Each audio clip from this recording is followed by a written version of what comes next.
शेतकरी बंधू, आपण जाणता शेतीचं व्यवस्थापन करत असताना आपण आपल्या पिकाचं नियोजन करताना त्याला जो काही एकंदर खर्च करतो त्यामध्ये अन्नद्रव्याचा वाटा भले दुसरा तिसरा असेल, कदाचित त्याच्यावर खर्च कमी असेल, परंतु अन्नद्रव्य वापरत असताना त्याचा पिकाला होणारा फायदा हा झाला एक भाग.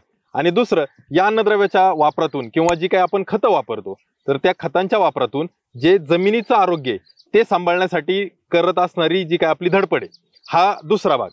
तर मित्रांनो, या दोन्हींची सांगड घालायची.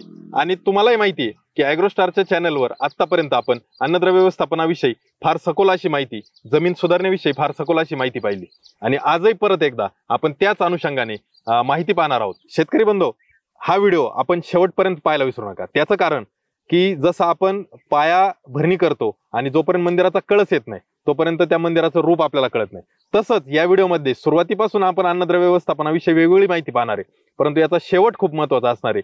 कारण का, तर त्यामध्ये आपण वापरत असलेल्या अन्नद्रव्याचा पिकाला जास्तीत जास्त उपयोग कसा व्हावा या अनुषंगाने आपण चर्चा करणार आहे. त्यामुळे व्हिडिओ शेवटपर्यंत पाहायला विसरू नका. आणि ॲग्रोस्टारचा चॅनल अजूनही आपण सबस्क्राईब केला नसेल तर सबस्क्राईब जरूर करा, कारण अन्नद्रव्याविषयी आपण विविध माहिती यापूर्वी पाहिली आणि यानंतरही आपण त्या अनुषंगाने माहिती घेणार आहोत, ज्यामध्ये आपल्याला आपल्या पिकाचं नियोजन करत असताना अन्नद्रव्य वापरायची, नेमके अन्नद्रव्य वापरत असताना कोणतं खत वापरायचं, कशा पद्धतीने नियोजन करायचं, खताचा कोणता सोर्स किंवा कोणता प्रकार आपण निवडायचा याविषयी आपण आज जाणून घेणार आहेत. आणि ते जाणून आपल्याला माहिती देण्यासाठी आज आपले जे काही अन्नद्रव्याचे तज्ज्ञ आहेत तर ते अतुल टेमगिरे आज आपल्यासोबत उपस्थित आहेत. नमस्कार शेतकरी बंधूंनो. तर अतुल सरांना माझा पहिला प्रश्न असा आहे की आता नियोजन करत असताना अन्नद्रव्याचं जे काही आपण नियोजन करतो तर यातले प्रमुख 3 प्रकार पडतात. बहुतांश शेतकऱ्यांना माहिती, जे काही मुख्य अन्नद्रव्य असतील, दुय्यम असतील आणि सूक्ष्म असतील. तर मला असं वाटतं की आजच्या व्हिडिओमध्ये आपण मुख्य अन्नद्रव्याविषयी चर्चा करावी. आणि आता पिकांचं नियोजन करतोय, साधारणपणे आपण खरीपाच्या मध्यावर आहेत. काही पिकं जी काही आपली खरीप हंगामातली पिकं असतील किंवा जी बारमाही पिकं असतील तर त्यासाठी आपण नत्र स्फुरद पालाश याचं महत्व काय, पहिला विषय.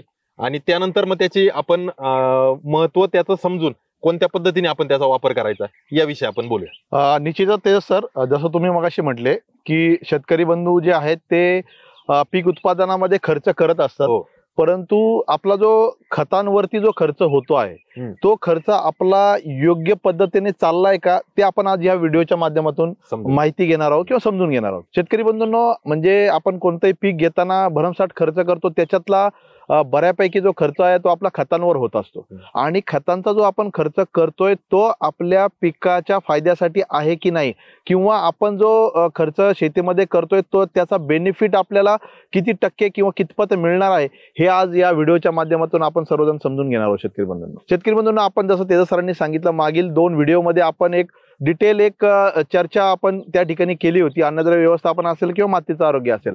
परंतु आज आपण जी या ठिकाणी चर्चा करणार आहोत ते पिकाच्या वाढीसाठी महत्वाचे जे काही अन्नद्रव्य आहेत त्याचे कार्य असेल, ते जमिनीमध्ये टाकल्यानंतर त्याचं म्हणजे कशा पद्धतीने ते आपल्या पिकाला लागू होतात, किंवा त्याचं काही म्हणजे अपव्यय आपल्या जमिनीला किंवा आपल्या जमिनीच्या आरोग्याला होणार आहे का, ते देखील आजच्या व्हिडिओच्या माध्यमातून आपण जाणून घेणार आहोत. शेतकरी बंधूंनो, जे तेजस सर मगाशी म्हटले की 3 प्रकार जे आहेत अन्नद्रव्याचे ते पडतात, जे आपल्या पिकाच्या वाढीसाठी खूप महत्वाचे असतात. म्हणजे आजपर्यंत तुम्ही ऐकत आला असाल की जे पिकाच्या वाढीसाठी 17 जे अन्नद्रव्य लागतात, म्हणजे पहिले 16 होते, आता काही त्याच्यामध्ये म्हणजे निकेल वगैरे सारखे अन्नद्रव्य वाढलेले जे पिकाच्या वाढीसाठी आवश्यक अन्नद्रव्य आपण मानली जाऊ शकतो, ते आता जवळजवळ 17 अन्नद्रव्य झालेले आहेत.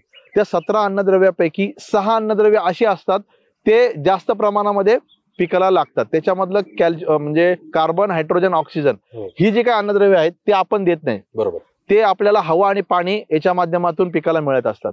परंतु त्याच्यानंतरचा जो पार्ट येतो, जे तुम्ही मगाशी म्हटले, नत्र, स्फुरद आणि पालाश, हे पिकाच्या वाढीसाठी अत्यंत महत्वाची आणि सर्वात जास्त प्रमाणामध्ये लागणारी अन्नद्रव्य आहेत. आणि त्याचा जर पुरवठा आपण योग्य पद्धतीने जर केला तर निश्चितच त्याचा फायदा जो आहे तो आपल्याला मिळणार आहे.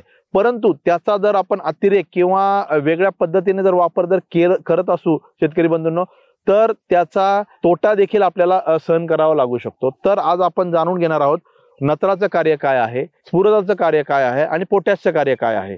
ते कार्य आपल्याला जर समजून आपण चांगल्या पद्धतीने जर घेतलं तरच आपण त्याच्या म्हणजे जे काही खतं आपण जमिनीमध्ये वापरणार आहेत ती आपल्याला कशा पद्धतीने वापरायची, कुठल्या टप्प्यावर कोणतं खत वापरायचं ते आपल्याला समजून म्हणजे घेता येणार आहे शेतकरी बंधूंनो. तर तसं ते जसं तुम्ही जसं मगाशी म्हटले नत्र, नत्र हे अन्नद्रव्य असं आहे ते पिकाच्या वाढीसाठी लागणारच अन्नद्रव्य. बरोबर. आपल्याला जनरल शेतकरी आपण ही आज जरा चर्चा या ठिकाणी करणार आहोत, सायंटिफिक थोडी असेल, परंतु तुम्हाला समजेल शेतकऱ्यांच्या भाषेमध्ये मी आज तुम्हाला त्या ठिकाणी समजून सांगणार आहे. नत्र हे जे काय आहे हे पिकाला ज्या वेळेला आपण देतो त्यावेळेला त्याचं रूपांतर जे आहे अमिनो ऍसिड मध्ये होणार आहे. अमिनो ऍसिडचं रूपांतर प्रोटीन मध्ये होणार आहे. प्रोटीन शिवाय कोणतीही सजीव व्यक्ती जिवंत राहू शकत नाही. बरोबर. आपल्याला सुद्धा शेतकरी बंधूंनो प्रोटीनची आवश्यकता खूप मोठ्या प्रमाणामध्ये असते. तसंच झाडाला सुद्धा प्रोटीन हे आवश्यक असतं. ते प्रोटीन कसं बनतं तर नत्र ज्या वेळेला तुम्ही टाकता नत्राचं कन्व्हर्जन तुमचं अमिनो ऍसिड आणि त्याच्यानंतर प्रोटीन मध्ये होत असतं. म्हणजे जे झाडाचं अन्न आहे ते नत्राद्वारे तयार केले जातं. हे साध्या आणि सरळ भाषेमध्ये आपल्याला सांगता येईल. आता झाडामध्ये आता तुम्ही हे झाड बघताय, झाडामध्ये जो हिरवेपणा जो असतो ना तो हिरवेपणा जो येतो तो क्लोरोफिल म्हणजे झाडाचं जे अन्न आहे. झाडाचं अन्न तयार कसं होतं, सूर्यप्रकाश असेल, पाणी असेल आणि ही जी काही अन्नद्रव्य आहे त्याच्यामध्ये नत्र असेल, मॅग्नेशियम असेल, फेरस असेल, अशी जी काही अन्नद्रव्य एकत्र येऊन झाडाचं अन्न तयार होत असतं. आता ही झाडाचं अन्न तयार करण्याची प्रक्रिया खूप मोठी आहे, परंतु त्याच्यामध्ये नत्राचा जो काही भाग आहे किंवा नत्राचा जो काही रोल आहे तो खूप मोठा आहे. आता हे जे काही नत्र आहे जे आपण जमिनीमध्ये टाकल्यानंतर झाडामध्ये येत असतं. काही वेळेला शेतकरी बंधूंनो तुम्हाला असं सुद्धा तेजस सर जाणवत असेल की आपण अतिरेक नत्राचा वापर केला, परंतु त्याचा विपरीत परिणाम पण झाडांवर झालेला आहे. म्हणजे अन्नद्रव्याचे जसे फायदे तसे तोटे पण आहेत. आणि मला असं वाटतं की आज आपण फक्त फायदेच नाही तर तोटे पण समजून घेतले पाहिजे. मी तर म्हणतो शेतकरी बंधूंना तोटे सर्वात जास्त समजून घेणं गरजेचं आहे अन्नद्रव्य व्यवस्थापनामध्ये. आणि एखादं अन्नद्रव्य जास्त झालं तर त्याचा परिणाम दुसऱ्या अन्नद्रव्य एखादं कमी पडलं तर दुसरं पण कदाचित कमी होतं. ती पण आपण जे काही संबंध आहे ते पण आपण या ठिकाणी शेतकरी मित्रांनो या व्हिडिओ आपली सुरुवात जरी असली तरी पण मित्रांनो आपल्याला एक विनंती की आपल्याला काय प्रश्न पडतात अन्नद्रव्याविषयी ते कमेंट करून जरूर सांगा, जेणेकरून आपण भाग 1, भाग 2, भाग 3 मध्ये आपण ज्यावेळेस हा व्हिडिओ किंवा ही माहिती पूर्ण करू त्यावेळेस आपले जे काही प्रश्न असतील तर त्याचं उत्तर देण्याचा प्रयत्न करू. तर आपल्याला एक विनंती आहे की आपण कमेंट करून जरूर आपले जे काही मनातले प्रश्न, मनातल्या शंका किंवा आपले जे काही अन्नद्रव्याबद्दलचे समस्या असतील तर त्या नक्की तिथं मांडा. आता सर पुढे आपण माहिती. मग आता ते जसं तुम्ही म्हटले, आता आपल्याला कसं आहे माहितीये का, जे अन्नद्रव्य व्यवस्थापनामध्ये मी मगाशी म्हटलं नत्राचा काय आहे, झाडाचं अन्न तयार करण्याचा एक त्याचा महत्वाचा फायदा आहे तो आहे. दुसरा त्याचा फायदा जसं शेतकऱ्यांच्या भाषेमध्ये सांगायचं म्हटलं तर ज्या वेळेला आपण नत्रयुक्त खतांचा वापर करतो त्यावेळेला फुटवा चांगला झालेला दिसतो. म्हणजे शाकीय वाढीसाठी आपल्याला नत्राची आवश्यकता खूप चांगल्या प्रकारे आहे. दुसरं झाडामध्ये जी एनर्जी येते ना, एनर्जी कशामुळे येणार आहे, प्रोटीनमुळे. जी काही प्रोटीन मगाशी आपण चर्चा केली त्याच्यामुळे झाडाची एनर्जी त्या ठिकाणी वाढणार आहे. तर झाडाची एनर्जी वाढवण्याचं काम जे आहे ते नत्राद्वारे केलं जातं. हे नत्राचे 3 जे आहे हे प्रमुख फायदे आपण म्हणू शकतो शेतकरी बंधूंनो, जे नत्रयुक्त खतांचा वापर त्या ठिकाणी करत असतो त्याचा. आता याच्या नंतरचा जो घटक आहे स्फुरद. आता स्फुरद याचा जर फायदा जर आपण बघितला, याचा सर्वात महत्वाचा फायदा जो आहे, आता नत्र आहे, नत्राने काय केलं, झाडाचं अन्न तयार केलं. बरोबर. आता जे झाडाचं अन्न तयार झालेलं आहे स्फुरद, शेतकरी बंधूंनो लक्षात घ्या, स्फुरद हे काय करतं, ते तयार झालेलं अन्न जे आहे झाडाच्या इतर भागामध्ये पोहोचवण्याचं काम जे आहे ते स्फुरद करणार आहे. म्हणजे झाडाचं अन्न एका ठिकाणी तयार झालं, समजा पानांमध्ये अन्न तयार झालं, तर पानांमध्ये अन्न तयार झाल्यानंतर तिथून जे अन्न आहे फळाकडे असेल, फुलाकडे असेल, जमिनीकडे असेल, मुळांकडे असेल, हे ह्या ठिकाणी पोहोचवण्याचं जे काम आहे ते आपलं स्फुरद हे अन्नद्रव्य करणार आहे. म्हणजे किती महत्वाचं अन्नद्रव्य लक्षात घ्या शेतकरी बंधूंनो. स्फुरदाचा एक महत्वाचा अजून एक फायदा जो सर्वश्रुत आहे, तुम्हाला देखील तो फायदा आहे की स्फुरद वापरल्यानंतर फुलांची जी संख्या आहे ती वाढते. म्हणजे प्रजनन जे आपण रिप्रोडक्टिव्ह जे म्हणतो त्याचं जी काही क्षमता आहे ती झाडाची वाढवण्याचं काम जे आहे ते आपलं स्फुरद हा घटक जो आहे करत असतो. तिसरं याच्यामध्ये महत्वाचा पार्ट म्हणजे आहे जी मुळींची वाढ आहे. मुळांची वाढ जी आहे ती देखील स्फुरद या अन्नद्रव्यामुळे खूप मोठ्या प्रमाणामध्ये होत असते. तर आपल्याला शेतकरी बंधूंनो हे जे काही फायदे आहेत हे आपल्याला ह्या ठिकाणी का जाणून घ्यायचे की आपण जे अन्नद्रव्य टाकतो ते झाडामध्ये काय कार्य करतं हे आपण या ठिकाणी जाणून घ्यायचं. आणि त्याच्या कार्यानुसार आपल्याला हे पण लक्षात येतं की पिकाच्या नेमक्या कोणत्या स्टेजला ते अन्नद्रव्य लागतं. बरोबर. म्हणजे नत्राचा जर जसा उल्लेख केला की वाढीसाठी तर पहिलं नत्र पाहिजे म्हणजे पाहिजे, त्यानंतर मग नत्राने तयार केलेलं अन्नद्रव्य पोचवायचं म्हणून दुसरा नंबर स्फुरदाचा येतो. अगदी. आणि मग स्फुरद काय काम करतं, ते झालेलं अन्न बाकी ठिकाणी पाठवतं. त्याच्यामुळे मग फुलांची संख्या आपल्या पिकामध्ये चांगल्या प्रकारे वाढते. फुलांमध्ये जे काही नंतर त्या ठिकाणी बीज तयार होतं म्हणजे फळांमध्ये जे काही बीज तयार होतं ते बीज तयार करताना सुद्धा आपल्याला स्फुरदाची जी काही गरज आहे ती पण खूप मोठ्या प्रमाणामध्ये असते. हा झाला दुसरं जे काही अन्नद्रव्य आहे त्याचा फायदा. आता याच्यानंतर तेजस सर तिसरं जे अन्नद्रव्य आहे म्हणजे पोटॅश. पोटॅश हे अन्नद्रव्य एक इन जनरल शेतकऱ्यांच्या डोक्यामध्ये बसलेलं आहे की फळांची साईज होण्यासाठीच फक्त पोटॅशचा वापर जो आहे तो होत असतो. पण शेतकरी बंधूंनो, हा एक भाग झाला की पोटॅशचा आपण साईजसाठी वापर करू शकतो, परंतु त्याचे याच्या व्यतिरिक्त देखील खूप 2-3 महत्वाचे फायदे आहेत. ते आपण ह्याच ठिकाणी आज जाणून घेणार आहोत, जेणेकरून त्याचा तुम्हाला अन्नद्रव्य व्यवस्थापनामध्ये फायदा होईल. पोटॅश जे अन्नद्रव्य आहे, झाडाची जी शक्ती आहे ती झाडाची शक्ती किंवा झाडामध्ये काटकपणा जो म्हणतो ना आपण इम्युनिटी ती जी आहे ती पोटॅश मुळे येत असते शेतकरी बंधूंनो. आता पोटॅश काय करतं, आता हे झाड आहे, या झाडाचं श्वासोच्छ्वास चालतो तो कशापासून चालतो, पर्णरंध्र असतात. पर्णरंध्राद्वारे झाडाचं जे काही श्वासोच्छ्वास आहे तो चालत असतो. दुसरं जे काही फवारण्या जे आपण करत असतो त्या कीटकनाशक असेल, बुरशीनाशक असेल किंवा अन्नद्रव्य आहे, त्या फवारण्या केल्यानंतर ते पानांद्वारे जे आतमध्ये झाडांमध्ये प्रवेश करतात ते त्या पर्णरंध्राद्वारे करत असतात. आता ह्या पर्णरंध्राचा जो कंट्रोल आहे तो पोटॅश जे अन्नद्रव्य आहे त्याच्यावर असतो. म्हणजे झाडामध्ये जे क्युटिकल असेल किंवा स्टोमाटा असेल याचा जो कंट्रोल आहे हे पोटॅश अन्नद्रव्य करत असतं शेतकरी बंधूंनो. म्हणजे झाडामध्ये पाणी किती राहिलं पाहिजे हे सर्वात जास्त जे कंट्रोल करत असेल तर पोटॅश. कारण की ताप पडल्यानंतर जो काही पर्णरंध्र आहे ते बंद होणार आहे आणि झाडातलं पाणी बाहेर जाणार नाही. मग हे कंट्रोल कोण ठेवतंय, पोटॅश अन्नद्रव्य. म्हणजे साधेतलं साधं उदाहरण द्यायचं झालं तर आपलं जे टोमॅटो पीक आहे, म्हणजे शेतकऱ्यांना समजेल असं, टोमॅटो पिकामध्ये उन्हाळ्यामध्ये जर लागवड केली तर असं पाण्याच्या वाट्या होतात. वाट्या का होतात शेतकरी बंधूंनो, त्याच्यामुळे त्याच्यातून जे बाहेर जाणारं पाणी आहे ते झाड थांबवण्यासाठी ते पाण्याच्या वाट्या होत असतात. म्हणून जर पाण्याचा जर आपण व्यवस्थित पद्धतीने जर त्या ठिकाणी वापर जर नाही केला तर झाड स्वतःहून आपलं जे पाणी आहे ते बाहेर जाण्यासाठी रोखतं आणि त्याच्यासाठी पोटॅश अन्नद्रव्य त्या ठिकाणी मदत करत असतं. जे ड्रॉट कंडिशन असते, ड्रॉट कंडिशनमध्ये दुष्काळामध्ये ज्या वेळेला पाण्याचं प्रमाण कमी असतं त्यावेळेला आपल्या जमिनीमध्ये जर पोटॅशची मात्रा जर चांगली असेल आणि आपल्या झाडांमध्ये पोटॅशची मात्रा जर चांगली झाली तर शेतकरी बंधूंनो, जे काही दुष्काळ आहे, दुष्काळ सदृश्य परिस्थितीमध्ये सुद्धा झाड जे तग धरतं ते पोटॅश अन्नद्रव्यामुळे चांगल्या प्रकारे तग धरत. म्हणजे कीड रोगाविरुद्ध एक शक्ती प्लस जे काही निसर्गाचे पाणी कमी होणं किंवा जास्त असमतोल जो आहे तर तिथं पण शक्ती वाढवण्यासाठी पोटॅश रोल खूप महत्वाचा आहे. अगदी बरोबर. याच्यामध्ये दुसरं जे आपण जो फायदा तुम्हाला सर्वांना सर्वश्रुत आहे, फळांची साईज असेल, चकाकी असेल, त्याच्या अन्नद्रव्य म्हणजे त्याच्या आतमधला जो गर असेल, या सर्वांचं क्वालिटी किंवा आरोग्य चांगलं ठेवण्यासाठीचं जे काम आहे ते पोटॅश जे अन्नद्रव्य आहे ते करत असतं. तिसरा महत्वाचा फायदा पोटॅशचा असा आहे, जी काही अन्न तयार झालेलं आहे आणि त्या अन्नद्रव्याची जी शर्करा जी तयार झालेली असते ती शर्करेचं वहन जे आहे ते पोटॅश अन्नद्रव्य करत असतं.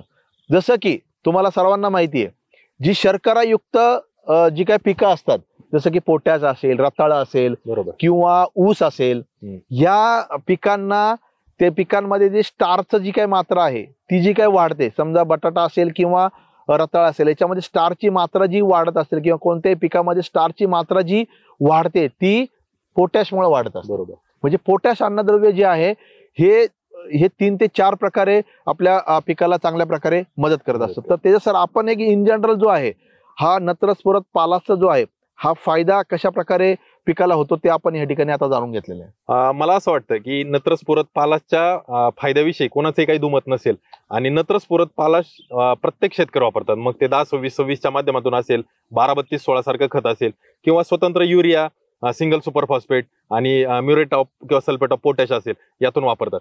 पण अतुल सर, याचा दुष्परिणाम काय? म्हणजे उदाहरणार्थ जर मी पोटॅशच खूप जास्त वापरलं की मला कळतंय की मला आता दुष्काळाला माझा पिकाचा सामना करायचा आहे, तर मी भरमसाठ पोटॅश वापरला म्हणजे गरजेपेक्षा किंवा जी मात्रा आपल्याला सुचवली त्यापेक्षा, तर त्याचा काय दुष्परिणाम जसं पोटॅशचा असेल, फॉस्फरसचा असेल किंवा नत्राचा असेल, तर त्याविषयी आपण काय सांगू शकतो? नक्कीच. आता जसं तुम्हाला म्हणजे जसं मी मागाशी पण म्हणलो की नत्राचा आपण जर अतिरेक वापर केला, बरोबर, तर त्याचा अतिरेक वापर केल्यानंतर काय होणार आहे शेतकरी बंधूंनो, आपल्या झाडामध्ये नायट्रेट युक्त खतांचा जर साठा जर जास्त प्रमाणामध्ये जर झाला आपल्या पिकाच्या पानांमध्ये, तर त्या ठिकाणी काय आहे, रोग किडी येण्याचा जो काही प्रादुर्भाव आहे, शक्यता आहे, ती खूप मोठ्या प्रमाणामध्ये वाढते. मग अशा वेळेला नत्राबरोबर जर आपल्याकडे पोटॅशची मात्रा आपण जर चांगल्या पद्धतीने झाडांमध्ये नाही राखली, तर आपसुकच आपल्या पिकामध्ये म्हणजे कीड किंवा रोग जे आहे ती खूप मोठ्या प्रमाणामध्ये येणार आहे. त्याच वेळेला जर पोटॅशयुक्त खतांचा आपण जर समतोल किंवा चांगल्या प्रकारे वापर केला, तर थोड्या फार प्रमाणामध्ये जे झाड आहे ते तग धरू शकतं. परंतु जर आपला असमतोल झाला, नत्राचा वापर जास्त झाला, तर हा दुष्परिणाम खूप मोठ्या प्रमाणामध्ये होऊ शकतो. दुसरं स्फुरद जे आहे, स्फुरद अन्नद्रव्य असं आहे, याचा जर आपण अतिरेक जर वापर केला, तर बाकीची जी अन्नद्रव्य आहे ती झाडामध्ये कमी प्रमाणामध्ये जातात. त्याच्यामध्ये झिंक असेल, कॅल्शियम असेल, ही जी काही अन्नद्रव्य आहेत ती त्याला दाबून टाकतात. मग त्याच्यामुळं स्फुरदाचा सुद्धा आपल्याला त्या ठिकाणी वापर कशा पद्धतीने करायचा आहे तो आपण या ठिकाणी जाणून घेणार आहोत. पुढे आपण म्हणजे बरीचशी चर्चा आपण त्याचा लॉसेस काय आहे किंवा आपण जी काही खतं टाकतो ती जमिनीमध्ये गेल्यानंतर काय होतं, या सर्व गोष्टी आपण पुढच्या व्हिडिओच्या माध्यमातून आपण जाणून घेणार आहोत शेतकरी बंधूंनो. तिसरं जे अन्नद्रव्य आहे पोटॅश. पोटॅश अन्नद्रव्य शेतकरी बंधूंनो, मगाशी आपण फायदा बघितला, फायदा खूप जास्त आहे त्याचा, परंतु तोटा देखील त्याचा खूप मोठ्या प्रमाणामध्ये आहे. तो कसा आहे, पोटॅश हे अन्नद्रव्य आहे, हे जे काही पिकाला मिळतं तो K2O म्हणजे पोटॅशियम ऑक्साईड फॉर्म मध्ये असतं. याच्यामध्ये धनभार खूप मोठ्या प्रमाणामध्ये असतो आणि धनभार खूप मोठ्या प्रमाणामध्ये असल्यामुळं याचा जर वापर आपण जमिनीमध्ये जास्त केला, तर असे धनभार असलेले जे काही इतर अन्नद्रव्य आहेत ते आपल्या पिकाला मिळत नाही. त्याच्यामध्ये काय आहे, कुठलं येतं, त्याच्यामध्ये कॅल्शियम येतं, बरोबर, त्याच्यामध्ये मॅग्नेशियम येतं, झिंक येतं. ही जी काही अन्नद्रव्य आहेत हे पिकाला पोटॅश जर जास्त झालं तर पोटॅश ही बाकीची अन्नद्रव्य दाबून मग ती आपल्या पिकाला मिळणार नाही. त्याच्यामुळं आपण ज्या वेळेला समतोल अन्नद्रव्य व्यवस्थापनाचा जो काही विचार करतोय त्यावेळेला सर्व गोष्टींचा आपल्याला त्या ठिकाणी विचार करणं गरजेचं आहे. शेतकरी बंधूंनो, तुम्ही काय करता, भरमसाठ समजा तुम्ही म्हणजे गोण्या आणल्या आणि त्या आपल्या आपण माती परीक्षण केलं नाही आणि त्याच्या माती परीक्षण न करता आपण त्याचा वापर अतिरिक्त जर वापर केला, तर हे जे काही दुष्परिणाम आहेत ते आपल्याला त्या ठिकाणी जाणवतात. आणि तुमचा विचार काय येतो, मी बाजारातून खूप खतं आणली, खूप खतं ह्या पिकाला मी टाकतोय, या जमिनीमध्ये खूप खतं टाकतोय, पण मला त्याचा पाहिजे असा फायदा जो आहे तो होत नाही. त्याचं कारण हे आहे की त्याचा असमतोल बिघडतोय. तो आपल्याला साधायचा असेल तर आपल्याला समतोल अन्नद्रव्य व्यवस्थापन जे आहे ते आपल्याला त्या ठिकाणी करणं गरजेचं आहे. ते आपण पुढील व्हिडिओच्या माध्यमातून जाणून घेऊया. नक्कीच. जो अन्नद्रव्य म्हणजे जे काही आपण ज्याला पिकांसाठी लागणारी खतं म्हणतो, शेतकऱ्यांना अन्नद्रव्य शब्दापेक्षा खत शब्द जास्त जवळचा, तर जे काही खतं वापरतो त्याचे फायदे आणि तोटे त्या नत्रस्फुरद पालाचे आपण पाहिले. पण आता मूळ प्रश्न असा की नत्रस्फुरद पालाच द्यायचे, तर मग मी माझ्या पिकानुसार किंवा हंगामानुसार किंवा मातीनुसार त्याच्यात निवड जो काही आपल्याला सोर्स मिळणार आहे किंवा जे बाजारातून मी युरिया निवडायचा की अमोनिया निवडायचा, मी सिंगल सुपर फॉस्फेट घ्यायचं की DAP घ्यायचं, तर हा निर्णय मी कसा घ्यायचा आणि कोणतं दिलेलं चांगलं. काही खतं महाग आहेत, म्हणजे जसं म्युरेट ऑफ पोटॅश स्वस्त आहे, सल्फेट ऑफ पोटॅश महाग आहे, सल्फेट ऑफ पोटॅश मध्ये टक्केवारी कमी, म्युरेट ऑफ मध्ये जास्त आहे, तरी पण म्युरेट ऑफ पोटॅश स्वस्त आहे. मग मी हा निर्णय कसा घ्यायचा आणि कोणतं मी निवडलं पाहिजे, तर त्याविषयी आपण काय सांगा? निश्चितच तेजस सर, म्हणजे आता तुम्ही जो म्हणजे मुद्दा खूप महत्वाचा आहे. शेतकरी बरीचशी खतं मार्केटमधून आणतात, परंतु जे आपण आतापर्यंत चर्चा केली, फायदे तोटे आपण नत्रस्फुरद पालाचे पाहिले, परंतु आपण जी खतं मार्केटमधून आणणार आहे ती आपल्या जमिनीला लागू आहेत का किंवा आपल्या जमिनीसाठी आहेत का, हे पहिलं शेतकऱ्यांनी जाणून घेणं गरजेचं आहे. आता तुम्ही सोर्स म्हटले, आता अन्नद्रव्य व्यवस्थापनामध्ये सोर्स हा खूप महत्वाचा आहे. आता आपल्याला बरेचसे सोर्स असतात, त्याच्यामध्ये सेंद्रिय अन्नद्रव्य असतील किंवा सेंद्रिय पदार्थ आहे, जसं की आपले FOM असेल म्हणजे शेणखत असेल, गांडूळ खत असेल किंवा कोंबड खत असेल, याच्या माध्यमातून सुद्धा आपण नत्रस्फुरद पालात असेल ते आपण पिकाला देऊ शकतो. दुसरं आपण रासायनिक जे आपण म्हणतो, रासायनिकचा सुद्धा स्त्रोत जो आहे तो आपण पिकाला चांगल्या प्रकारे देऊ शकतो. म्हणजे जमिनीच्या गरजेनुसार आपण रासायनिक खतांचा वापर देखील चांगल्या प्रकारे करू शकतो. तिसरं जे आहे ते जैविक खतं म्हणतो आपण त्याला. म्हणजे बायो फर्टिलायझर थोडक्यात आपण त्याच्यामध्ये आपण म्हणू शकतो. त्याच्यामध्ये आहे नत्र स्थिरीकरण करणारे जीवाणू असतील, स्फुरद उपलब्ध करणारे जीवाणू असतील, पोटॅश मोबिलायझिंग करणारे जीवाणू असतील. या जैविक खतांचा देखील आपण अन्नद्रव्य व्यवस्थापनामध्ये वापर करू शकतो. जसं की मागाशी तुम्हाला मी म्हटलं, संतुलित अन्नद्रव्य व्यवस्थापन आपल्याला जर करायचं असेल तर आपल्याला ह्या तिन्ही जे आहेत, रासायनिक असेल, सेंद्रिय असेल किंवा जैविक असेल, या तिघांचा वापर जो आहे तो आपल्याला शेतामध्ये करणं फार गरजेचं आहे शेतकरी बंधूंनो. कारण की आपण पूर्वी जे आपले जे पूर्वज आहे, जे आपल्याला 50 वर्षापूर्वी आपली मातीचं जे काही आरोग्य होतं आणि आजचं जे आपलं मातीचं आरोग्य आहे, याच्यामध्ये जमीन आसमानाचा फरक आहे. आपण जे काही खतांचा म्हणजे असमतोल वापर आपल्या जमिनीमध्ये करत आलेला आहे, त्याच्यामुळे काय झालेलं आहे, खतांचं आपल्या जमिनीचं जे आरोग्य आहे ते थोडंसं बिघडत चाललेलं आहे. आता आपल्याला एक वेळ आलेली आहे की आपण आपल्या जमिनीमध्ये जर संतुलित अन्नद्रव्य व्यवस्थापन जर केलं तर निश्चितच आपण चांगलं उत्पादन घेऊ शकतो शेतकरी बंधूंनो. मग आता मी तुम्हाला तिन्ही सोर्स सांगितले. त्याच्यामध्ये जे काही आपलं रासायनिक जो सोर्स आहे, तो रासायनिक जो सोर्स आहे तो जवळजवळ समजा आता आपण 100% आपल्याला अन्नद्रव्य व्यवस्थापन करायचं आहे शेतकरी बंधूंनो, तर ह्या तिन्ही सोर्स आपण कशा पद्धतीने वापर करणं गरजेचं आहे ते आपण जाणून घेऊया. आपल्याला जर 100% अन्नद्रव्य व्यवस्थापन आपल्या जमिनीचं करायचं आहे तर त्याच्यामध्ये आपल्याला जो काही सेंद्रिय पदार्थांचा जो वापर आपल्या जमिनीमध्ये करायचा आहे तो आपल्याला 25 ते 30% तेजस सर आपल्याला ते सेंद्रिय पदार्थातून आपलं अन्नद्रव्य व्यवस्थापन त्या ठिकाणी करणं गरजेचं आहे.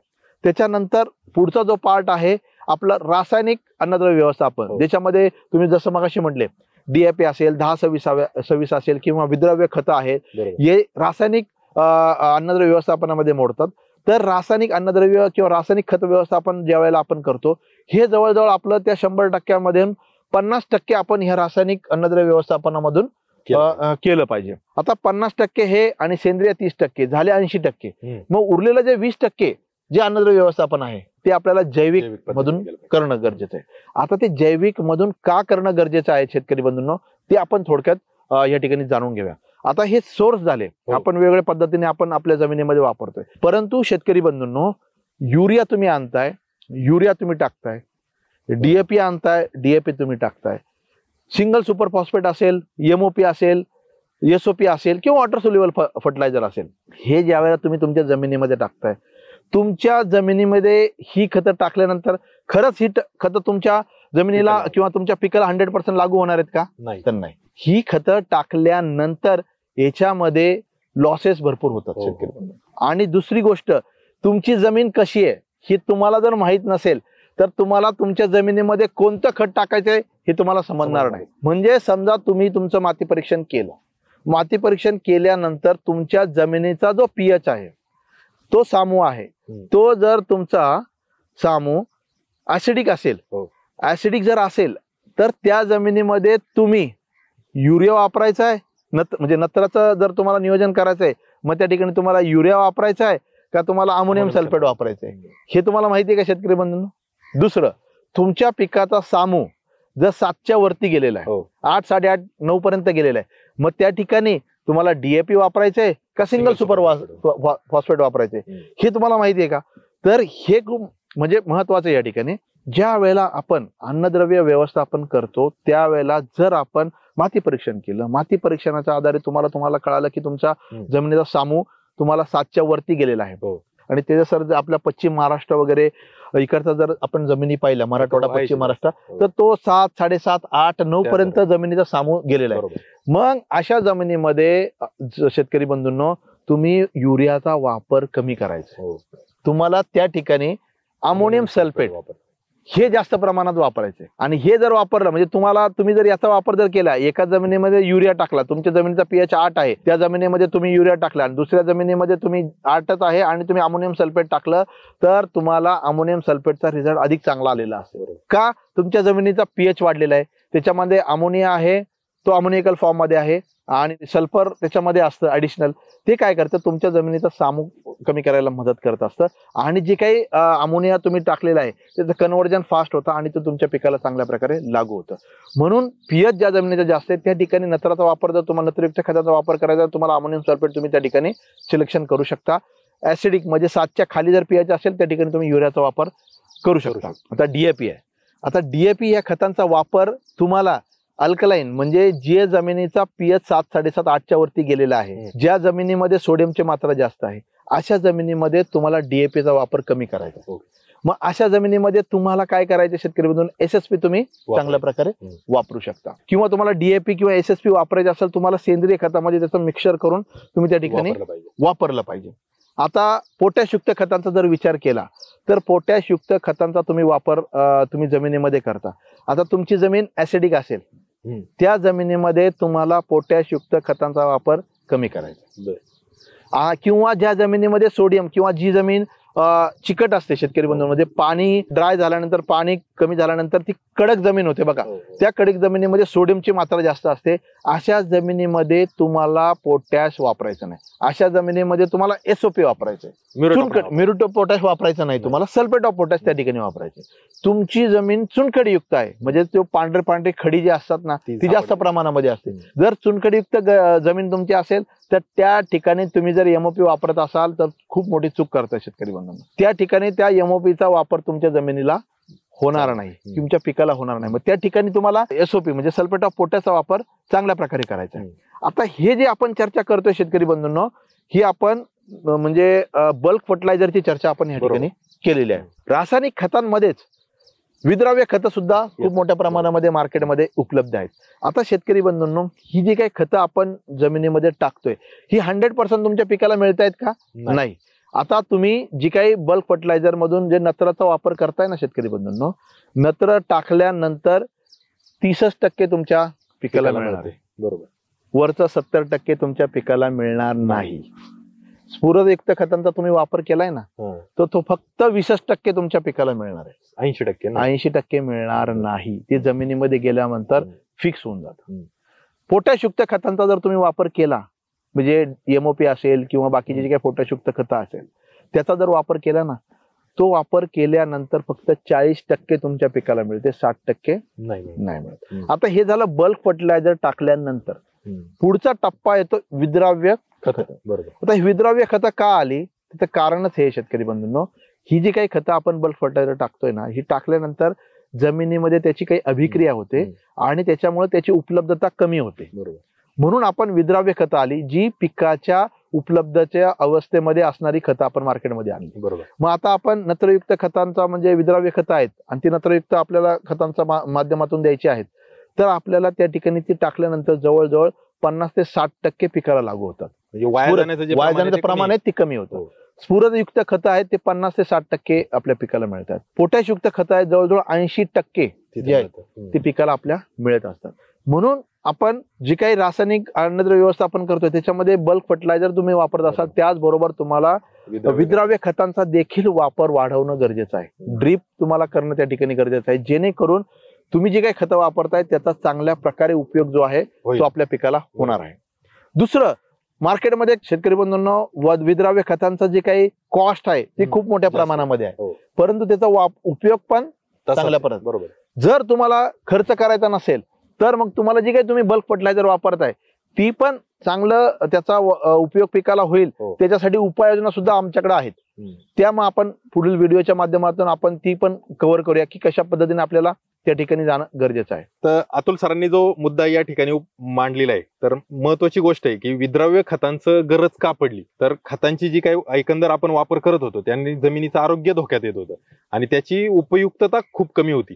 मग त्याला पर्याय म्हणून आपण किंवा तंत्रज्ञान विकसित झालं आणि विद्राव्य खत आली. विद्राव्य खताच्या बाबतीत सांगायचं झालं तर शेतकऱ्यांना आम्ही एकदम सोप्या भाषेत सांगतो की तुम्ही ज्यावेळेस डीएपीची गोण घेऊन जाता त्यावेळेस तुम्ही खऱ्या अर्थाने ज्वारी किंवा बाजरी नेलेली आहे, ती डीएपीची गोण ज्यावेळेस जमिनीत टाकता त्यानंतर त्याचं दळण होणार आहे, म्हणजे त्याचं पीठ बांधणार आहे आणि ज्यावेळेस पीक अन्न निर्मिती करेल त्यावेळेस त्याचं खऱ्या अर्थानं चपाती किंवा भाकरी बनवून पिकाला मिळणार आहे. पण जे आपण विद्राव्य खतं म्हणतो तर ती सलाईन सारखे डायरेक्ट पिकाला मिळतात, म्हणजे आज वापरलं तर साधारणपणे 5व्या-7व्या दिवशी मिळणार आहे. तर मग आता नेमकं कोणत्या अवस्थेमध्ये कोणतं खत निवडायचं? विद्राव्य खतामध्ये सुद्धा अतुल सर 19-19-19 ग्रेड आहे आणि 13-40-13 ग्रेड आहे, म्हणजे ज्याच्यामध्ये तिन्हीमध्ये नत्र स्फुरद पालाश आहे. बरोबर आहे. मग आता मी 19-19 कधी निवडायचं आणि 13-40-13 कधी निवडायचं? किंवा जर तुम्ही बाकीचे ग्रेड पाहिले 12-61 आहे, मग त्याची वेळ नेमकी कोणती? किंवा 52-34 हा जो ग्रेड आहे, 0050 हा ग्रेड आहे, 13-045 आहे. मग हे सगळे वेगवेगळे ग्रेड काय आहेत आणि याच्या व्यतिरिक्त काही स्पेशालिटी ग्रेड पण बाजारात आलेत.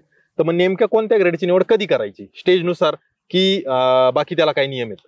नाही, निश्चितच. म्हणजे ते सर तुम्ही जो आता मुद्दा मांडला ना, तो पण खूप महत्वाचा आहे. म्हणजे आपण बल्क फर्टिलायझरवर चर्चा करतोय, वॉटर सोल्युबल खत, विद्राव्य खतांबद्दल चर्चा करतोय, त्याच्यामध्ये कॉस्टिंगचा पण आपण या ठिकाणी विचार करणं गरजेचं आहे, त्याचे फायदे पण आपण जाणून घेणं गरजेचं आहे. परंतु आता जी काही विद्राव्य खतांचा तुम्ही जो मुद्दा मांडलाय, ते विद्राव्य खतं जी आहेत ती वेगवेगळ्या प्रकारची मार्केटमध्ये उपलब्ध आहेत.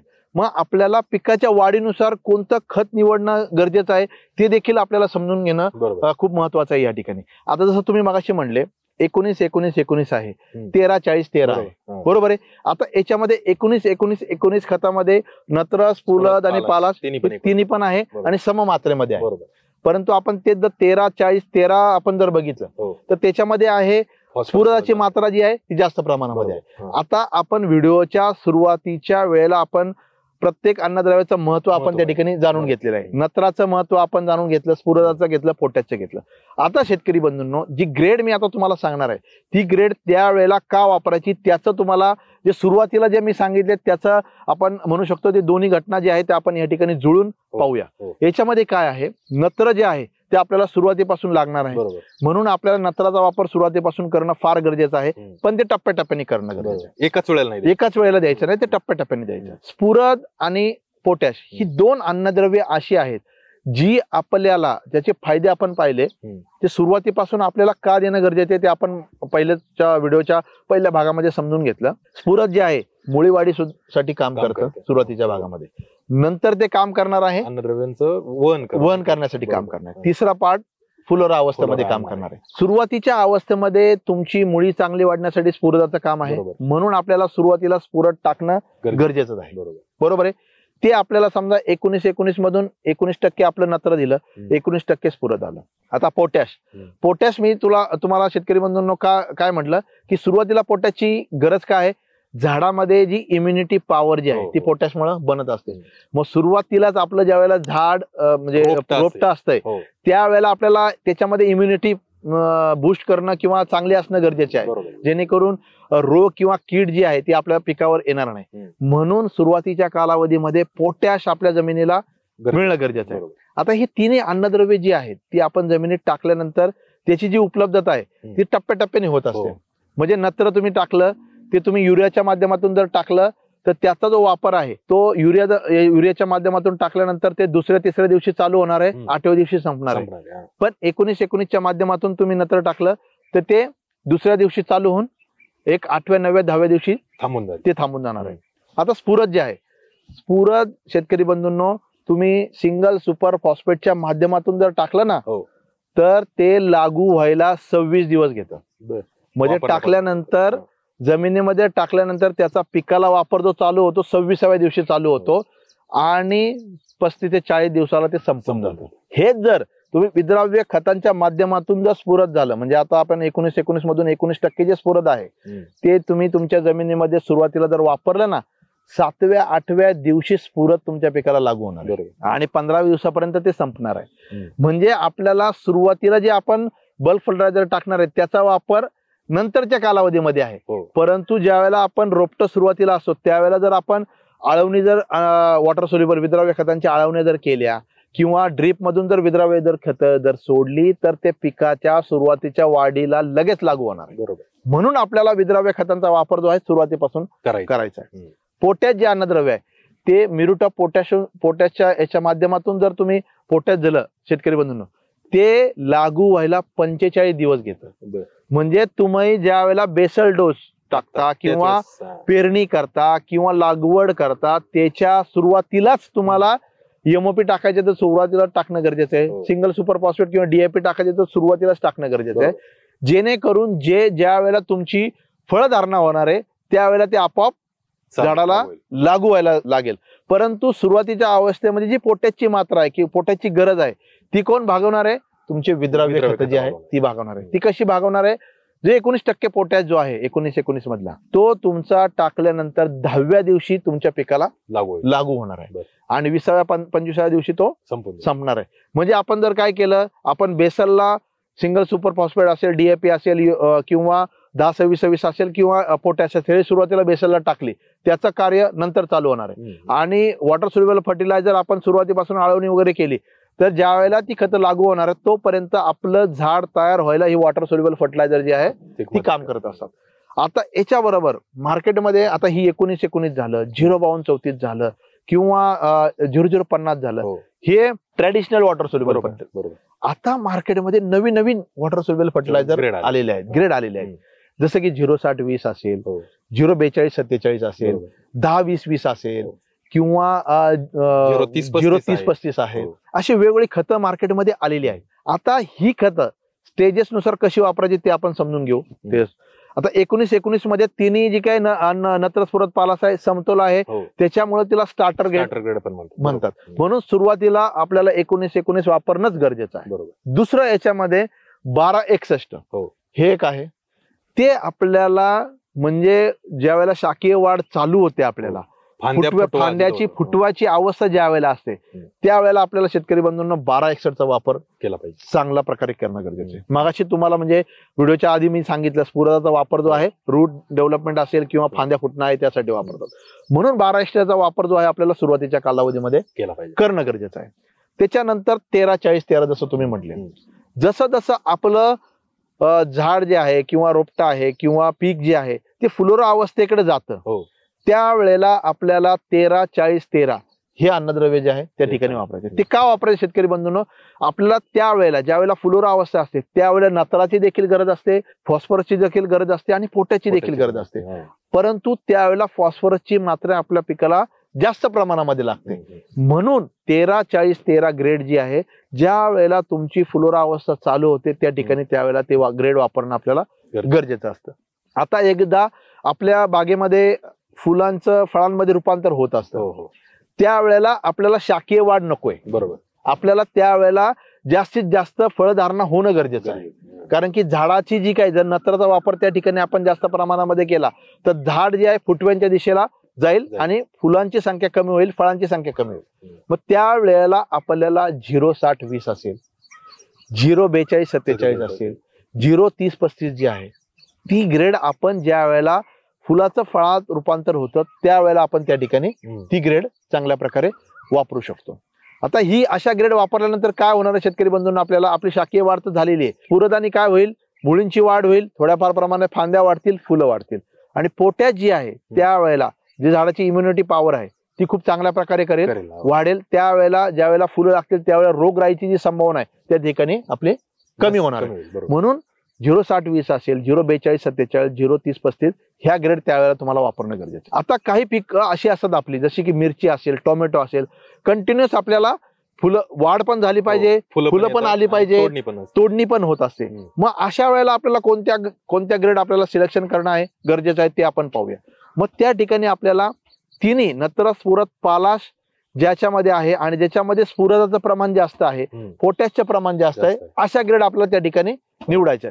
मग त्याच्यामध्ये तुमचं 13-40-13 असेल, 10-20-20 असेल, ही ग्रेड आपल्याला त्याच्यामध्ये वापरणं गरजेचं आहे. 10-20-20 मध्ये मॅग्नेशियम पण त्या ठिकाणी आहे जे आपल्याला अन्न निर्मितीमध्ये पण काम करणार आहे किंवा आपले जे पिकांच्या तोडण्या जे वाढतात ते अशी ग्रेड वापरल्यानंतर आपल्या तोडण्या आपण चांगल्या प्रकारे वाढू शकतो. मग ह्या ग्रेड जे आहेत टप्प्याटप्प्यानुसार आपल्याला ह्या ग्रेड वापरणं गरजेचं आहे. आणि शेतकरी बंधूंनो, ज्या नवीन ग्रेड मार्केटमध्ये आलेल्या आहेत ना त्या ग्रेड अशा दिलेल्या आहेत तुम्हाला, जमिनीमध्ये टाकल्यानंतर पिकाच्या अवेलेबल फॉर्म मध्ये, म्हणजे पिकाला ज्या फॉर्म मध्ये खाणं लागतं, पीक घेतं त्या फॉर्म मध्ये त्या ठिकाणी ते जे काही वॉटर सोल्युबल विद्राव्य खतं जे आहेत ती त्या ठिकाणी दिलेली असतात.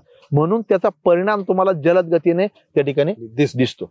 मग हे वाढीच्या वेगवेगळ्या अवस्थेमध्ये त्याचं या अशा प्रकारचे आपण अन्नद्रव्य व्यवस्थापन करू शकतो. त्याच्यामध्ये शेवटची जी अवस्था आहे म्हणजे फळं लागल्यानंतर फळ वाढीची अवस्था किंवा फळ काढणीची अवस्था असेल, म्हणजे जे काही फळबागा आहेत त्याच्यामध्ये तुम्ही मग पोटॅशियम शोनाइट सारखी जी काही खतं आहेत किंवा 0050 सारखी जी काही खतं आहेत ज्याच्यामध्ये पोटॅशची मात्रा जास्त प्रमाणामध्ये असते, ती खतं त्यावेळेला तुम्ही वापरू शकता, जेणेकरून तुमच्या फळांची चकाकी असेल, वाढ असेल, शायनिंग असेल, ती तुम्हाला त्या ठिकाणी चांगल्या प्रकारे मिळू शकते. आता याच्यामध्ये तुम्ही एक मगाशी मुद्दा मांडला होता की पोटॅशच्या जो 0050 आपण जे विद्राव्य खत देतो म्हणजे ठिबकद्वारे म्हणा, तर याचा उपयोग साधारणपणे 7व्या दिवसानंतर चालू होतो. म्हणजे जर आपल्याला फळ काढणी पूर्वी वापरायचंय तर 7 दिवस आधी वापरून तर काही उपयोग त्याचा होणार नाही. फळ काढणीच्या साधारण 10, 12, 15 दिवस आधीच त्याचा वापर आता ते मगाशी सांगितलं तुम्हाला, म्हणजे 7व्या दिवशी चालू होतं आणि 15 दिवशी संपतं. मग आपल्याला फळ काढणी 15 दिवस जर असेल त्याच्या आधी तुम्हाला ते खतं अशी वापरणं गरजेचं, त्याचा आपल्याला पूर्णतः उपयोग घेता येईल. नक्की तेच सर. म्हणजे मी आता जे तुम्हाला सांगितलं ना शेतकरी बंधूंनो, कोणतं खत वापरल्यानंतर किती दिवसाला लागू होतं त्याच्यानुसार तुम्हाला नियोजन करणं गरजेचं आहे.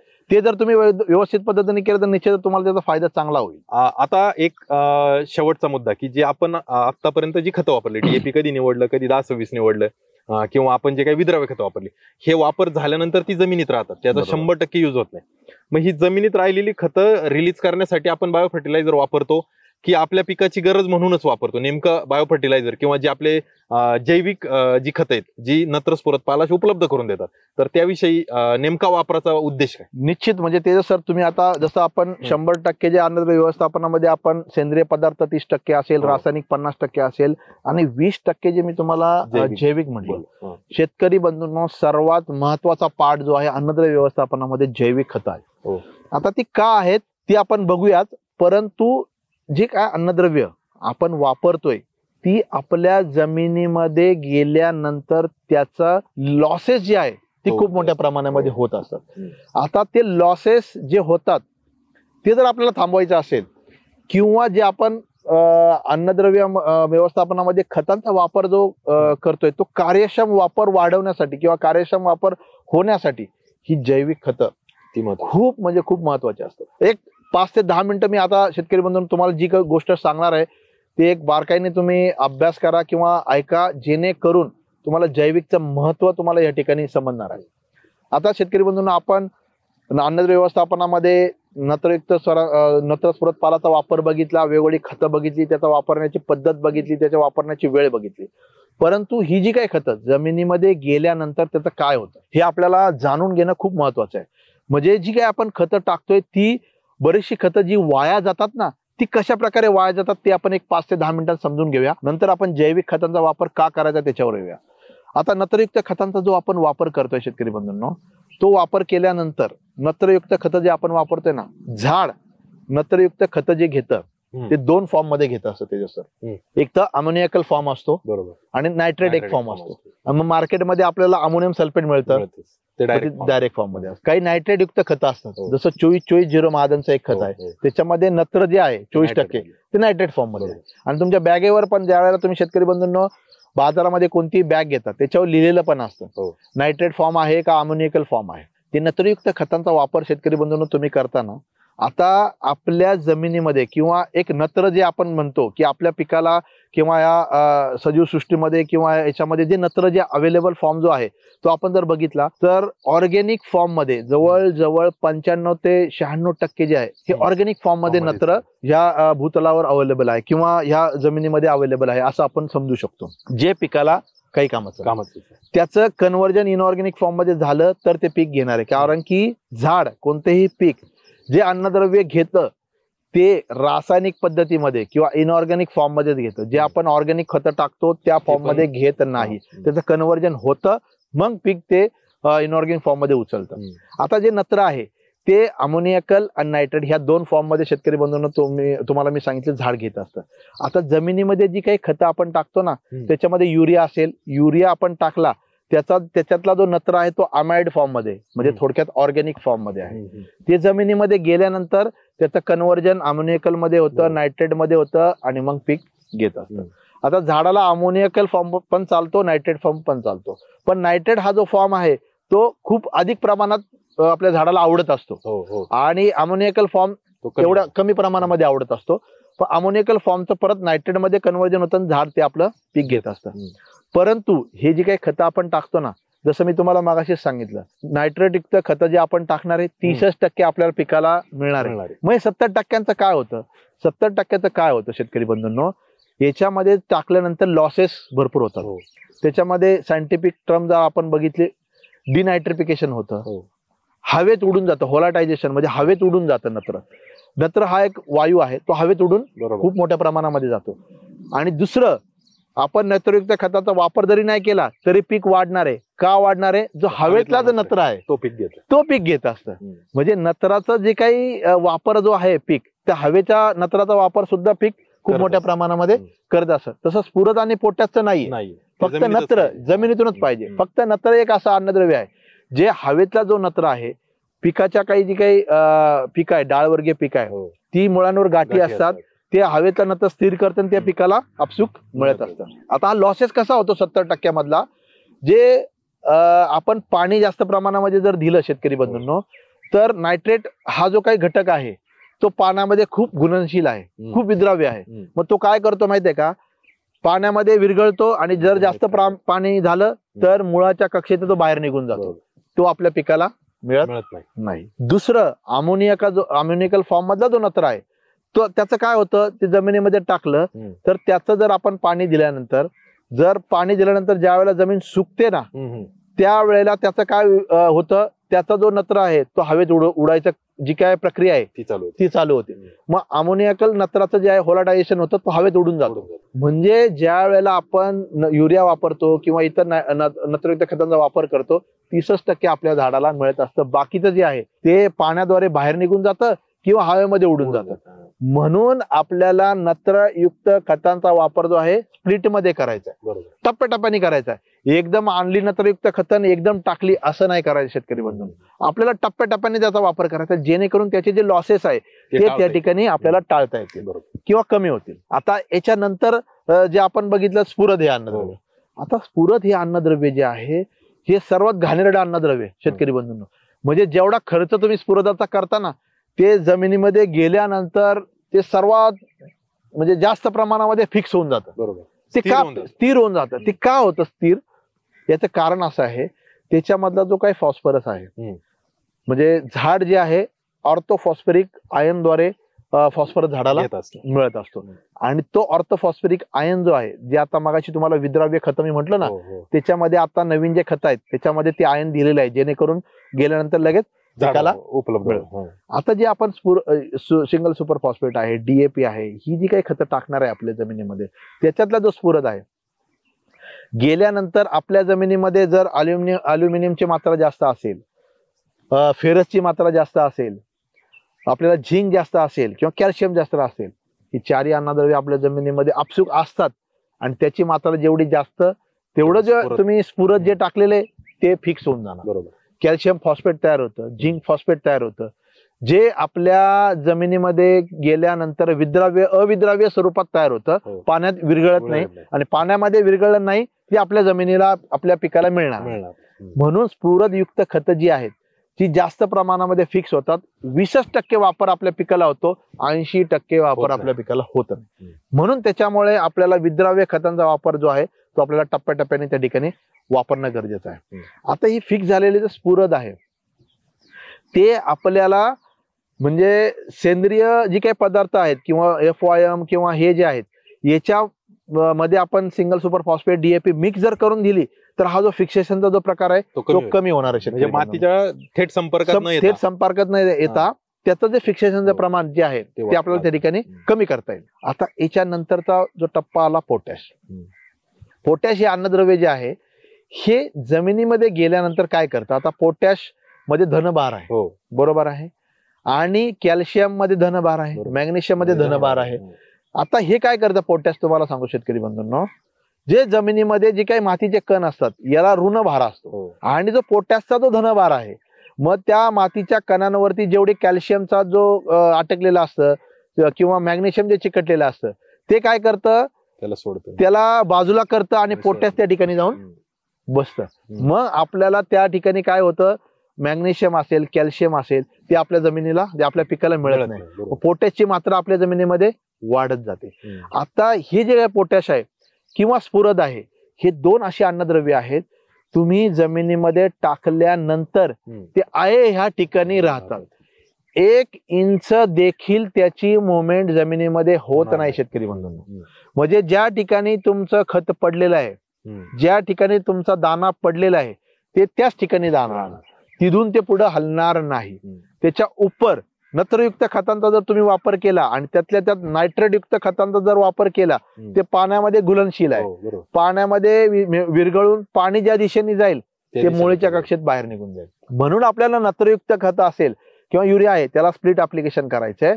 आणि जे आपल्याला स्फुरदयुक्त किंवा पोटॅशयुक्त खतांचा वापर आपण बेसलला करतो, परंतु त्याला आपल्याला बँड ऍप्लिकेशन म्हणजे मुळाच्या कक्षेत करायचे, जेणेकरून तिथं ते विरघळणार आहे, तिथून त्याची हालचाल कुठं होणार नाही आणि ज्या वेळेला आपली मुळी वाढल ते त्या ठिकाणी त्याचा अपटेक होईल, चांगल्या प्रकारे होणार आहे. आता तुम्हाला हे जमिनीमध्ये टाकल्यानंतर त्याचं काय होतं मी शेतकरी बंधूंना सांगितलं. आता हे जे काही लॉसेस आहे किंवा हे खतं टाकल्यानंतर आपल्या जमिनीला चांगली कशा पद्धतीने मिळणार आहे, हे काम जे करतात ना शेतकरी बंधूंनो, ते जैविक खत. म्हणून आपल्याला 20% जे आहे ते जैविक खतांचा वापर करायचा. ते कसा करायचा, ही जी काही खतं जमिनीमध्ये गेल्यानंतर जे आहे त्याचं उपलब्धता फॉर्म मध्ये कन्व्हर्जन करायचं काम जे आहे सूक्ष्म अन्नद्रव्य करत असतात. आता तुम्हाला नत्रासाठी आपण कोणतं अन्नद्रव्य वापरतो, म्हणजे नत्र स्थिरीकरण करणारं अन्नद्रव्य जैविक याच्यामध्ये वापरतो. ते का वापरतो, मगाशी का मी म्हटलं, हवेतला नत्र जो आहे तो स्थिर करून झाडाला उपलब्ध करायचं काम जे आहे हे जीवाणू करत असतात. हे एकटं अन्नद्रव्य असं आहे जे हवेतला नत्र जे आहे ते स्थिरीकरणाचं काम, म्हणून रायझोबियम वगैरे अझोटोबॅक्टर सारखे जे जैविक खतं जे आहेत ते नत्र स्थिरीकरण करण्यासाठी आपल्याला वापरणं गरजेचं आहे. त्याच्यानंतर लक्षात घ्या, त्याच्यानंतर मी काय सांगितले, स्फुरद जागचा हलत नाही, स्फुरद जागचा हलत नाही म्हणजे फिक्स होऊन जातो किंवा त्या याच्यामध्ये गठ्ठा बनतो. तर हा जो फिक्स झालेला जो काही स्फुरद आहे तो फिक्स झालेला स्फुरद कॅल्शियम पासून बाजूला करण्याचं काम, झिंक पासून बाजूला करण्याचं काम जे आहे ते स्फुरद विरघळणारे जीवाणू करत असतात. म्हणून आपल्याला जमिनीमध्ये आपण जी काही खतं टाकलेली आहेत आणि खतं टाकल्यानंतर जो आपल्याला 80% फिक्स झालेला जो स्फुरद आहे तो जर आपल्या पिकाला जर लागू करायचा असेल तर आपल्याला हे स्फुरद विरघळणारे जीवाणू त्या ठिकाणी आपल्याला टाकायचे, जेणेकरून ते आपल्या जमिनीवर फिक्स झालेला स्फुरद बाजूला करून आपल्या पिकाला आपसूक मिळणार आहे. तिसरं जे पोटॅश मी तुम्हाला सांगितलं की जमिनीमध्ये ह्या पोटॅशची मुवमेंट काही नसते. 1 इंचाच्या कमी, 1 इंचापेक्षा कमी हे पोटॅश जे आहे ते हालचाल करत असतं. म्हणून आपल्याला आपण जे काही जैविक खत वापरणार आहे त्याच्यावर लिहिलेलं असतं पोटॅश मोबिलायझिंग बॅक्टेरिया. म्हणून पोटॅशला हलवण्याचं काम, या जागेवरून दुसऱ्या जागेमध्ये नेण्याचं काम जे आहे हे बॅक्टेरिया करत असतात. म्हणून त्याला पोटॅश मोबिलायझिंग बॅक्टेरिया असं म्हटलं जातं. म्हणून शेतकरी बंधूंनो, जो आपण 80% खताचा वापर जो आपण करणार आहे, रासायनिक द्वारे करू असो किंवा सेंद्रिय पदार्थामध्ये करू, परंतु त्या 80%चा वापर 100% करण्यासाठी हे जैविक खत जे आहेत ती या ठिकाणी काम करणार आहे. म्हणून माझं तुम्हाला मत राहील शेतकरी बंधूंनो, ज्या वेळेला तुम्ही सुरुवातीला लागवड करता, सुरुवातीपासून टप्प्याटप्प्याने लागवड केल्यानंतर तुम्हाला जैविक खतं ड्रीपद्वारे सोडणं गरजेचं आहे किंवा खताच्या माध्यमातून तुम्हाला त्या ठिकाणी पावडर फॉर्म मध्ये असेल तर खताच्या माध्यमातून त्या ठिकाणी करणं गरजेचं आहे. दुसरा जो टॉप ड्रेसिंगचा जो आहे म्हणजे 30 दिवसानंतर किंवा 45 दिवसानंतर तुम्हाला ज्यावेळेला फुलोरच्या आसपास ज्यावेळेला तुम्ही खतांचा वापर करता त्यावेळेला देखील तुम्हाला जैविक खतांचा वापर ड्रीपद्वारे किंवा खताच्या माध्यमातून तुम्ही करू शकता. ज्यावेळेला आपली फळधारणा होईल त्यावेळेला देखील तुम्ही जैविक खतांचा वापर त्या ठिकाणी म्हणजे पोटॅश मोबिलायझिंग बॅक्टेरिया जे आहेत ती त्यावेळेला त्या ठिकाणी वापर करू शकता. निश्चितच याचा जो काही खर्च आहे तो नगण्य आहे शेतकरी बंधूंनो, परंतु याचा जो बेनिफिट आहे, फायदे आहे, ही खूप मोठ्या प्रमाणामध्ये आहे. म्हणून तुम्ही या 3 टप्प्यामध्ये जर जैविक खतांचा जर वापर केला तर निश्चित तुमचं जे काही उत्पादन आहे ते वाढल्याशिवाय राहणार नाही. अतिशय महत्वाची गोष्ट आज आपण या चर्चेच्या किंवा या व्हिडिओच्या माध्यमातून पाहिली. एकतर आपल्याला अन्नद्रव्य निवडायची, नत्र स्फुरद पालाचं महत्व कदाचित सगळ्यांना माहित असेल, पण त्याचा विपरीत परिणाम तोही आज आपण समजून घेतला. त्याच्यासोबत नत्र स्फुरद पालाश कोणत्या पिकाच्या अवस्थेमध्ये कोणत्या फॉर्म मध्ये वापरायचं किंवा कोणत्या घटकातून द्यायचं तेही आपण पाहिलं. आणि विद्राव्य खतं किंवा जी जैविक खते, तर याचा आपण जो काही म्हणतो ना अतिरिक्त उपयोग का करतोय किंवा रासायनिक खतं वापरत असताना याला जोड याची का देतोय, त्याविषयी आपण आज या व्हिडिओच्या माध्यमातून पाहिलं. मित्रांनो, या व्हिडिओमधली माहिती नक्कीच आपल्याला आवडली असेल आणि ती आपली उपयोगी असेल. व्हिडिओला लाईक करायला विसरू नका. हा व्हिडिओ आपल्या इतरही शेतकरी बांधवांना शेअर जरूर करा आणि ॲग्रोस्टारच्या चॅनलला अजूनही आपण सबस्क्राईब केलं नसेल तर सबस्क्राईब करा. फेसबुक असेल किंवा इंस्टाग्राम असेल इथेही फॉलो करा. आणि मित्रांनो, कमेंट करून सांगा की अन्नद्रव्याविषयी आपल्याला अजून काय माहितीची गरज आहे. याविषयी सविस्तर माहिती अतुल सरांकडून आपण पुढील टप्प्यामध्ये जरूर पाहूया. तुर्तास थांबूया. धन्यवाद.